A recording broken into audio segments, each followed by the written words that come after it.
С приходом весны некоторые жители неблагоустроенных деревянных многоквартирных домов в Якутске начали испытывать бытовые проблемы. Это лужи, грязь, разлив фекалий, вывоз мусора и другие ежегодные сезонные трудности, которые не перестают возникать. Репортаж нашего корреспондента Сусанны Рожиной.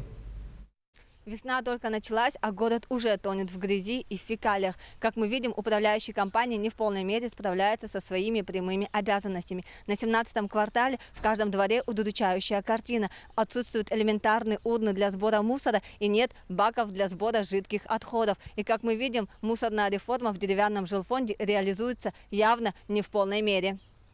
На окраинах города, где жилфонд в основном из деревянных домов, этой зимой были установлены металлические баки для сбора жидких отходов. Но оказалось, что это было временной мерой. А сейчас, с наступлением весны, эти отходы не успевают промерзнуть и разливаются через эти баки, образуя зловонные лужи во дворах, через которые невозможно пройти. Трехмесячник по саночистке, все это, естественно, уберется со временем. Ну, а каждому человеку представить надзирателя и учить его правильно выливать куда положено мы не можем.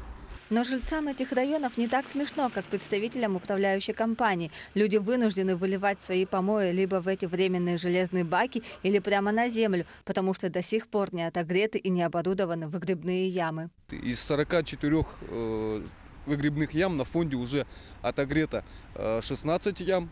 И еще порядка 12 ям введено в эксплуатацию. Это новые выгребные ямы, которые установлены по решению администрации города Якутска. Проблема еще заключается в том, что жидкие бытовые отходы не вошли в состав новой коммунальной услуги и не относятся к твердым коммунальным отходам. Поэтому жители неблагоустроенного жилфонда платят двойной тариф и за вывоз ТКО и утилизацию жидких отходов, которые до сих пор числятся в жилищной услуге. А качество оставляет желать лучшего. И управляющая компания пытается ответственность переложить на регионального оператора.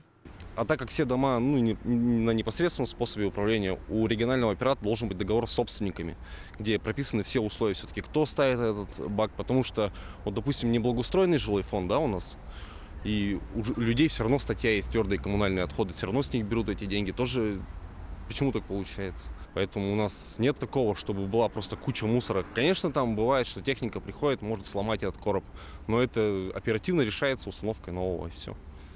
Учитывая даже то, что в тарифах таких работ вообще нету.